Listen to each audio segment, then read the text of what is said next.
Today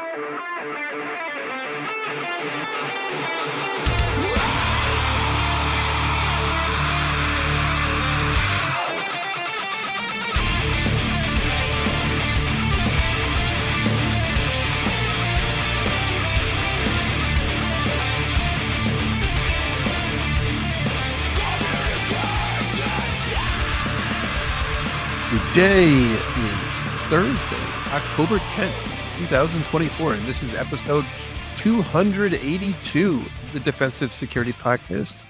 My name is Jerry Bell, and joining me tonight, as always, is Mr. Andrew Kallett. Good evening, Jerry. How are you, sir? I'm great. How are you? I'm good. Every time you go to your undisclosed southern command, it seems to summon a hurricane, though. What can I say? What can I say? I will say that I do live in Marjorie Taylor Greene's district. So the weather control is in flight. Maybe there's something something there. I am well, and I can't believe this is show 282. That is crazy to me. Yeah, like I said, we have about 718 before I think, get pretty good at this. It's true. Well, I think we figured out some of our technical glitches, so hopefully this one will also be out in video, and maybe some new stuff out in video soon. We're getting more sophisticated. Since you quit your job and you're an unemployed bum, we got time. It's a funny thing. I don't know how I had time to work before. I feel like I am so busy. Anyway, just a reminder before we get started, the thoughts and opinions that we express on the show are ours and do not represent those of our employers, which even could include prospective employers. They could, for the right price. Well, it's true, which is getting lower by the minute for you as an unemployed bum, I imagine. Yeah, that number is dropping. I think I'm at about minimum wage right now. Couple of free McDonald's meals, you're good to go. That's right. I just need a Happy Meal. All right. The first story today comes from the Microsoft security blog, and this is titled File Hosting Services Misused for Identity Phishing. It's, I would say, an interesting take on an old tactic. And the way this works, I guess this is something that Microsoft has detected happening somewhat frequently recently, which is the reason they wrote about it in the post. But basically what's happening here is attackers are leveraging third-party vendors of an organization that they're trying to target. And they, through whatever means, are able to compromise a business ID of a supplier. And then they leverage that supplier's file storage, whether that's OneDrive or Dropbox or any of the many other such services, to then upload a bit of malware. And the reason they do this is that there's a pre-existing relationship. So we know very well the implications of trust on these types of attacks. And so this is really leveraging that trust in a new way. So you're not necessarily surprised to receive an email or receive a file from a supplier. You may, even if you're not necessarily expecting it.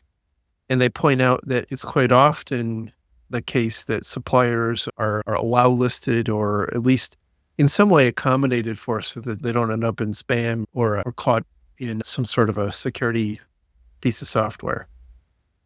Now, from there, the attack goes a little bit different direction because a lot of organizations, as they point out, have gotten more sophisticated in their defenses.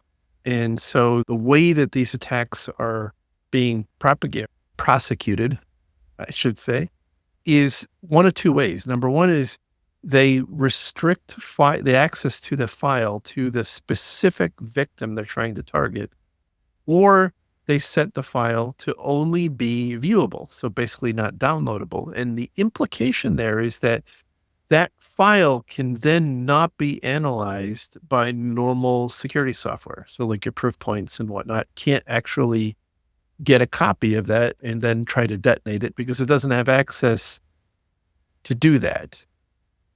Now, once that email gets into its ultimate destination, the end victim is, of course, asked to authentic to the resource Dropbox or OneDrive, which happens normally, right? That's a normal thing. But then once they do that, they get what appears to be a preview. The actual document that was uploaded by the adversary is what appears to be a preview with a link to another site. So it looks like you as the recipient have to take a further step to authenticate and get access to the document. When you do, that's when the magic happens, because then it diverts you to another site that prompts you again for your authentication. And it's at that point that it's stealing your login ID and your two-factor credential. And then you basically, like, it's game over. At that point, the adversary now has everything they need to impersonate the end victim and get access to whatever they want. So quite an interesting attack. Yeah, it's clever, multi-stab. And it's like I mentioned, it's leveraging that trust of that Dropbox or whatever it is for the initial prompt as something that, yeah, every day I use this every day. So there's nothing weird about that link. And it just lulls the user into, this is normal everyday behavior. There's nothing wrong with this. There's no reason for them to be suspicious. I do think, though, that next link hop may be a good spot where like endpoint reputation scanning could potentially pick it up if it's going to a URL that's 3 days old or something like that. That might be a chance to catch it. If you've got some sort of sophisticated EDR or secure web gateway of some variety that's looking at where your web traffic is going, you might have a chance to stop it there. But yeah, it's clever. They point out that the file, at least in their experience, the files are named in one of three different ways. One is related to existing business that's happening between the supplier and the victims. They use the example of an audit report. So if there's an audit going on between the two organizations, they might name the file audit report. Something that is familiar based on context. And so they use the example of troubleshooting guidelines. And then the third one is something, as we've talked about in the past, as everybody who's ever taking security awareness training knows, is topics based on urgency.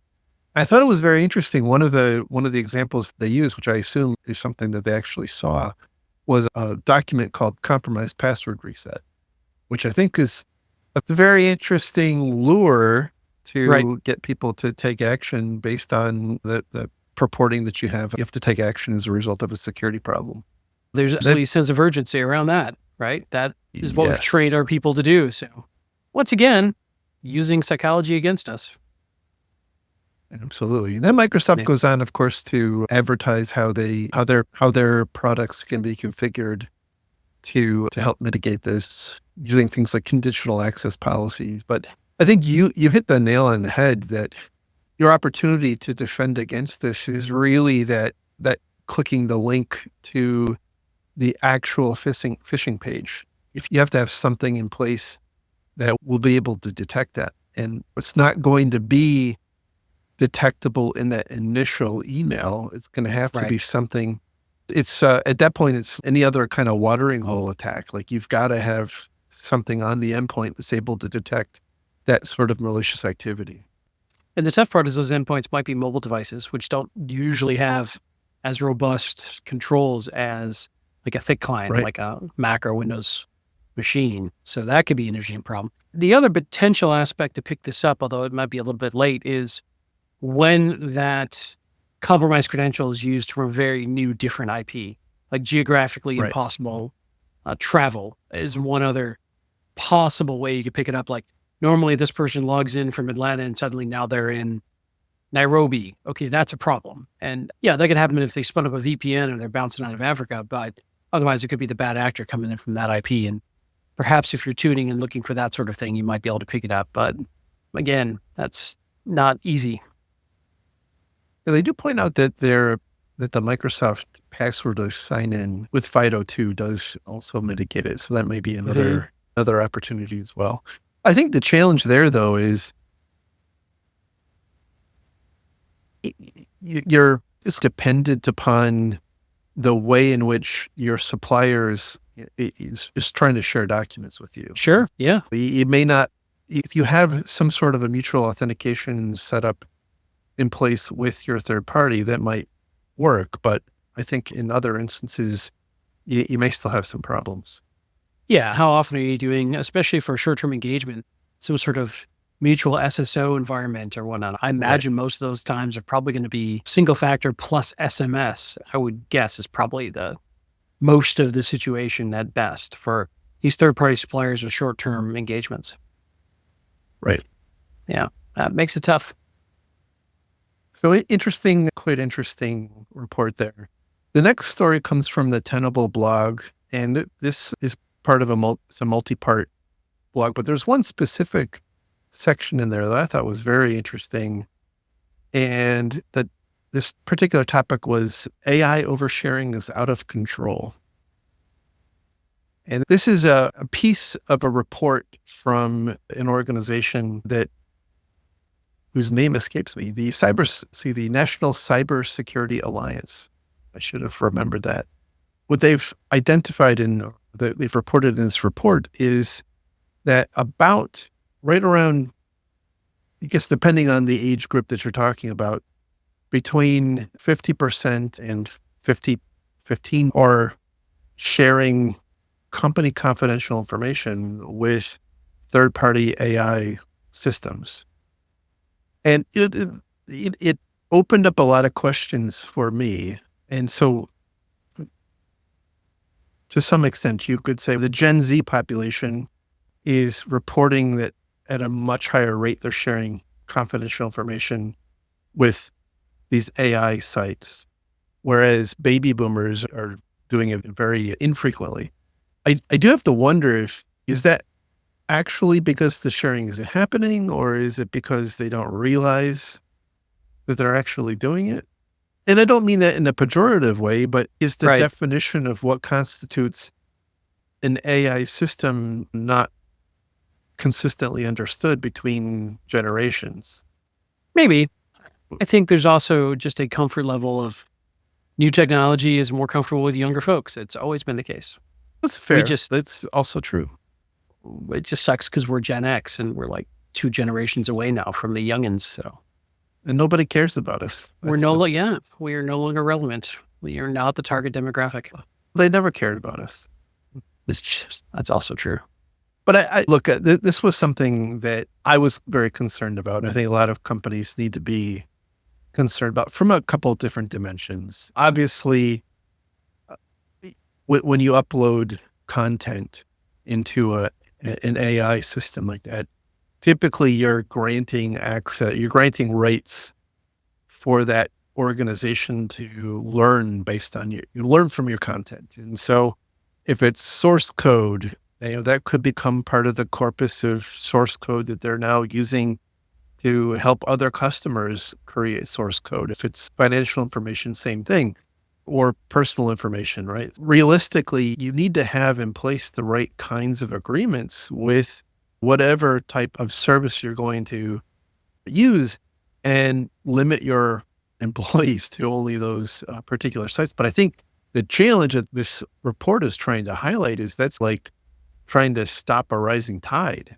Yeah, everything's getting AI built into it. I don't think most people, even if you care a great deal about this, are able to keep up with what AI is appearing in everywhere and how it's set up and what agreements are in the EULAs and what you're agreeing to. You can have a great, like you mentioned, you could have a great governance policy, but this is like shadow IT on steroids. Unless you have things really locked down and really controlled, it's going to be very difficult to prevent your employees from not going and utilizing some unsanctioned AI system. There's a flip side of that too, which is there's a competitive issue here. If your company is super paranoid and you're not going to let your employees go to any AI, and all of your competitors are, how is that impacting your productivity? And that's a very real concern. I know we only focus on it from the risk side, But that's not the end of the conversation.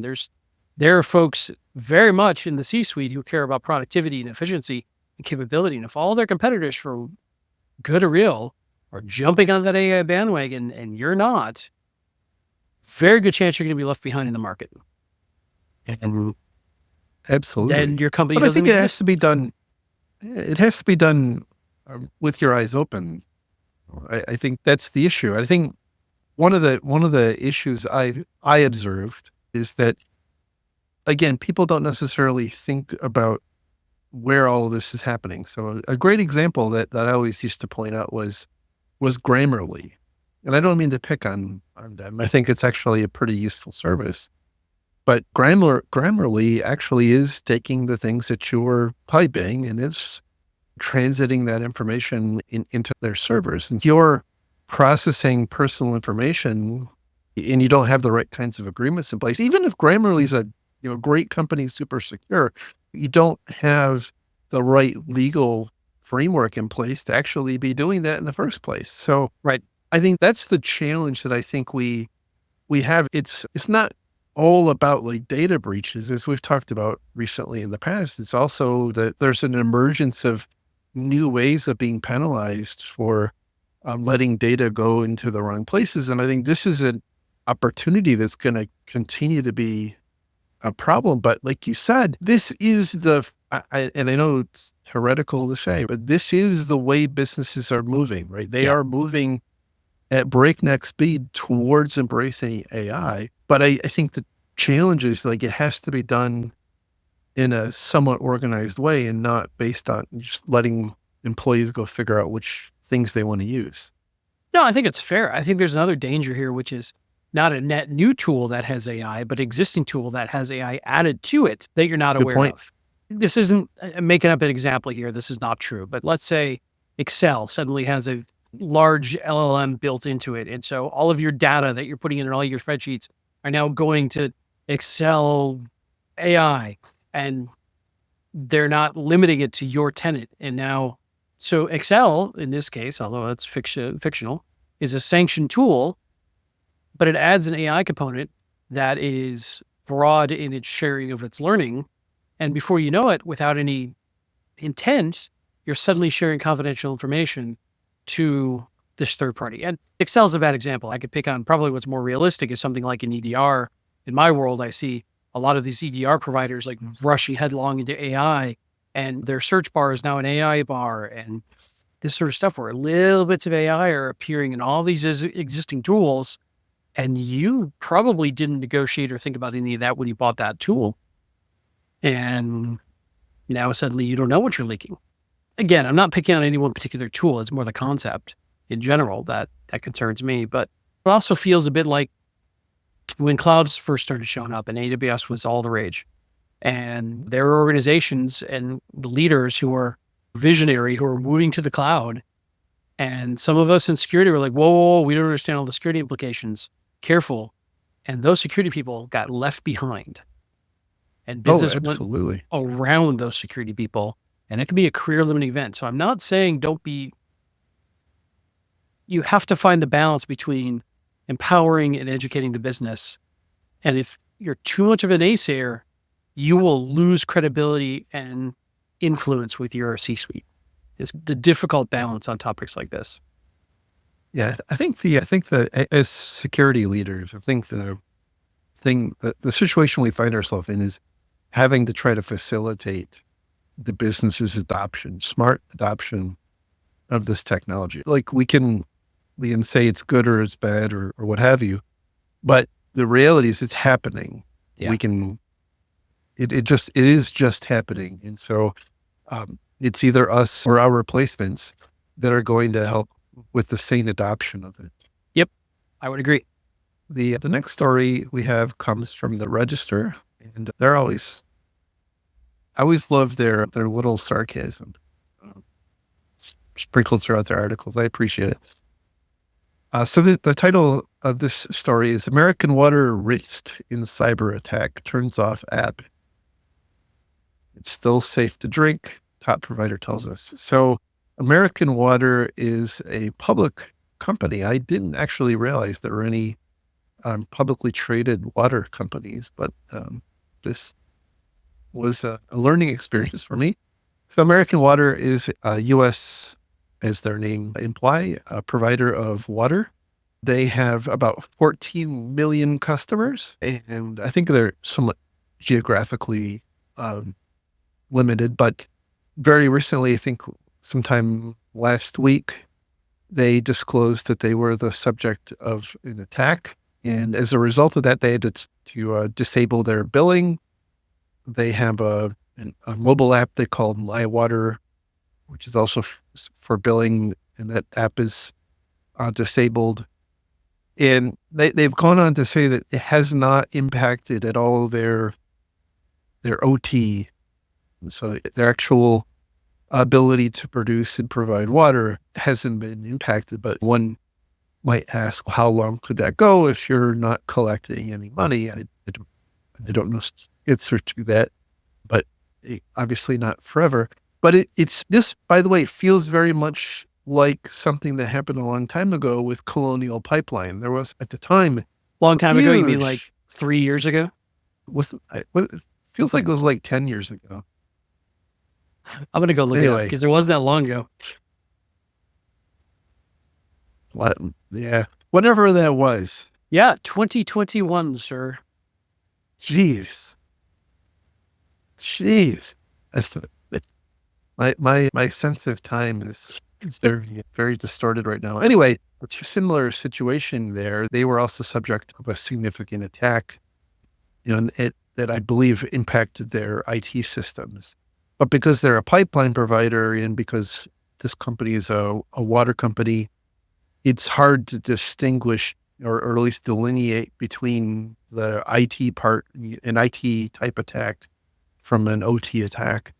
So again, no indication of an OT impact here. Right. Looks like traditional, probably ransomware. No indication exactly how it happened. One could assume it's almost certainly the same way all these are happening. Vulnerable firewall, something like that. So we don't know. That would be wild ass speculation on our part. But I think it's interesting that when a company like a water provider is impacted, is like big news.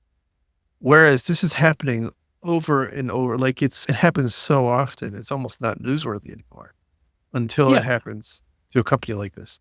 No, I agree. And it's somewhat helpful that their OT stuff isn't impacted because that's where it could get really dangerous, right? We've seen another case, I think it was in Texas, where somebody fiddled with some of their SCADA and overfilled a certain chemical that could have been harmful if that water had gone out to customers, but it was caught. So clearly, I think either their billing and back office systems were separated in some way, and hopefully that's a fairly strong segregation and a fairly decent firewall logically between them. But these sorts of things start with potentially a foothold on the consumer billing side and could spread very easily. And I fear we are getting closer and closer to some sort of water system or electrical system hack that does some real harm to people, the way things are going. Good point. You pointed out the importance of that. I'll use it in the non-technical sense, the firewall between IT and OT. And I don't mean that in the normal sense. Like you have to have the right kind of segregation because I think IT tends to be a lot more transactional, have a larger attack surface maybe. Right. And I think on the OT side, I don't think it's nearly as well protected. I don't think it's nearly as well patched. I don't think it's nearly as hardened as in general what we've learned. And the more automation we do, the more susceptible it could be to attacking. We talked about this on a previous show recently about how the OT side of the house could learn a lot from the IT side in the way we do things. And I think vice versa, right? There's the amount of required uptime and stability and reliability necessary on the OT side is something IT is not super well known for. Yes. Yes, indeed. Wow. I was going to say, this is why I hand harvest my water from cruelty-free sources. Open range water. You have you have a big hole in your backyard? Yeah, and I put a tarp out and I just collect it from. You're a water farmer, moisture farmer. Is that what I wish Uncle I were that Ben was? cool. Yeah, it's true. Yeah. No, I'm on municipal water like everybody else because I'm lame.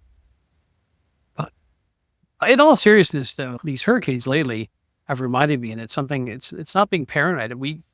I recommend everybody have stored water, have at least a gallon per person per day for at least a month on site and rotate it every 6 months. I know I'm getting into like crazy prepper land here, but it's not that hard. There's really good containers that stack that are easy to fill and refill and get water out of that are healthy to store water long periods of time. And we see over and over again these boil water advisories, these outages, and water is super important, especially if pets. We've got 3 cats, 2 of them which are elderly, and it's not a bad thing to have just a backup plan. And it's very low cost, and it gives a lot of peace of mind. So my unsolicited 2 cents on the waterfront. That's a good point. I know that a lot of people up in the mountains in North Carolina didn't think they were vulnerable to such natural disasters, but here we are. And actually just today read about how there was a person who was known as a wild prepper up there who now is like helping out like dozens of different families who don't have access to water. The roads are impassable and they don't have water and food and power. So I think it's certainly good advice. It's not being super paranoid. It's just we're very reliant on these systems and they can break. Yes, indeed. Or be taken down. All right. Our last story for today also comes from the Register. This one scares me a lot. I don't know why, but it does. Not necessarily because of the specific details, but just the concept here. So the title of the story is Some U.S. Kaspersky customers find their security software replaced by Ultra AV. For those of you who don't know, there's been a long-standing tiff between the U.S. government and the Russian government, largely because of what's going on in Ukraine. Tiff, there's a little slap fight going on in the governments. There's lots of sanctions that the U.S. government has imposed on Russia, and the U.S. government in particular. I guess it was about a year and a half ago or so had determined that Kaspersky was no longer eligible to be sold in the U.S. And so Kaspersky's been, and that's because they're based in Russia, right? Because they are based in Russia. Yes. Yeah. Eugene Kaspersky was very famously I think a KGB or FSB or whatever their intelligence agency is agent. And so there was some concern that perhaps U.S. government or U.S. entities using Kaspersky antivirus would expose them to attacks from Russia. And there's a lot of back and forth. Kaspersky offered to allow the U.S. government to inspect its source code. And the U.S. government ignored that. And personally, I think it was as much a financial sanction as it was anything else. But I'm not an international relationship expert. But you're barely a domestic relationship expert. I'm barely domestic. So Kaspersky then worked out a deal with this company called Ultra AV to replace its agent running on systems. By the way, it's not entirely clear to me which scope of systems this were impacted. I know it was systems that were for pay. I think it may actually be limited to consumer systems. I don't know that it was corporate. That part is not clear to me. But in any event, I think it was over the past 3 weeks or so, Kaspersky was systematically replacing their agent with the Ultra AV agent, whether you wanted to or not. I think you did have the ability to opt out, but you had to actually take some overt action. And I think that was for Mac and Windows systems, if I recall. Yeah, it's wild to just have a complete different AV software dropped, which let's say you're a business and you happen to be using Kaspersky. You never vetted Ultra AV, which by the way sounds like an anime name. You never. It's very weird to me that they would yank. I get the background, but to yank one complete piece of software, replace it with, in essence, a competitor. I always think about the legal implications, the EULA, the terms and conditions. Again, we don't know everybody's impacted, but if you're a business, you signed a contract with Kaspersky, not Ultra AV, and you don't know who they are. You haven't vetted them. You don't know, are they even legitimate? Are they even trustworthy? What's their third-party risk management look like? This is very crazy to me. Are they even compatible with your systems? Right. Yeah. Could it cause some incompatibility that causes your system to just blue screen? That's a great point. Like, you probably did a test rollout of Kaspersky with your test gear and all that sort of stuff before you did a wide roll to the fleet. And this is like YOLO. So again, I don't know. Again, I've not heard of any corporate impacts. I think this was probably largely limited to home users of Kaspersky software. But I found that the concept of a government agency, by the way, we just saw within the past couple of days, the .io domain is now apparently potentially going to be sunset because the country, I didn't realize it, by the way, I have several .io domains that I own. And that was a country code, right? And the country of that country code is no longer a thing. And so I don't think you own them then. I think you're renting them, and that rent's about there. Yes. Yeah, that is. There are companies who've built their brand on a .io domain. GitHub.io and DockerHub.io. Right. There's huge implications.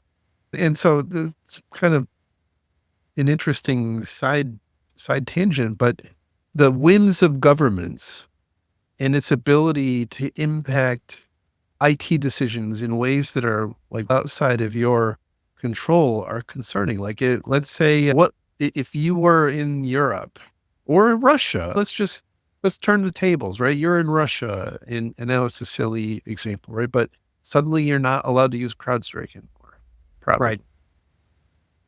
I don't know if CrowdStrike would, try to replace your agent with Kaspersky. I don't know, but it's a concerning thing conceptually that these kinds of deals could happen, that government whims could impact what we're allowed to use after we've gone through a very thorough vetting process. It's also concerning the facts of this particular case, because Ultra AV, when you read this particular article, you'll realize that they're unheard of. Nobody knows who they are. They don't participate in normal antivirus industry vetting and whatnot. They're apparently going to do that prospectively sometime later this year, allegedly. But again, it's a concept that's concerning to me. You brought up the agreement part, which is a great point. So you've signed contract terms with Kaspersky, or you name your vendor, and suddenly your vendor, for whatever reason, is backing out. Maybe they have to, and substituting someone in whose contract is in force at that point. And what happens, if they're hosted in a different country? They don't have the same data protection terms. It makes my head hurt. Think if this was a malicious actor doing a supply chain attack. Right. Right. If you've got the power to do this, completely swap this out with a completely other agent, hands off with no, I'm thinking all sorts of, this whole thing feels sketchy to me. I don't like any of this. And I don't have anything against Kaspersky, by the way. I never saw any credible evidence that there was anything sketchy about Kaspersky itself. No. Who knows? But to be fair, I do see that about Chinese companies that we don't trust. We know we've got plenty of evidence of Chinese government stealing intellectual property through their businesses abroad. We know that. We see that all the time. I can't say that we ever saw that with Kaspersky or have any evidence of that, but still, this feels very sketchy and not I would be very uncomfortable if this were happening in my place of work. Yes. Or on my personal PC. Yeah. I don't run AV on my personal PC because my information just wants to be free. It just wants none of those restrictions, man. I have a hit PC. Like backups, antivirus is only for people who plan to fail. It's fine. Anyway, yeah, that's a crazy story. I would love to learn more. I'm sure some more things will come out, and inevitably, I bet we're going to find an Ultra AV is not great. It has problems and is causing outages. So they do interview some people who don't go on record with their name, but they have some they're not very high on it. I guess the way I characterize it. So I don't want to disparage it because I don't have I've never heard of it before, this story. It may be perfectly fine product, but it sounds like it may have some room for improvement. I guess I'll say it that way. Much like our show. Yes. But the people here know that. Like they're here. The bar is set low. They're here in spite of those problems. That's true. God love them. In any event, thank you again for your attention. Hopefully this was useful to you. You can find all of our episodes now on YouTube, as well as our website, www.defensivesecurity.org. And you can find it on just about every podcast platform that you can think of. And one final point, if you do like it, and even if you don't like it, please give us a 5-star review, because that would make you awesome. Or more. If you do 6 stars, go for 6 stars would be fine. Yeah. No, we appreciate Absolutely. it. This has been a long time labor of love for Jerry and I, and it really matters to us that people care and that they get something out of it. So it's helpful. Absolutely. We appreciate it. And how else are we going to buy our next orchid if we don't get that love? That's right. They're all back there. Yeah. All right. Especially for me, who's now an unemployed bum. Yes. All right. You can, just before we leave, you can follow Mr. Kallett on social media. Where? At both X/Twitter, I still can't call it X, and InfoSec.exchange on the Fediverse, which is Jerry's wonderful Mastodon instance, with the same handle, @Lerg, Lerg. And you can find me on Mastodon or the Fediverse at Jerry at InfoSec.exchange. With that, we will talk again real soon. Thank you all. Have a great week. Bye-bye.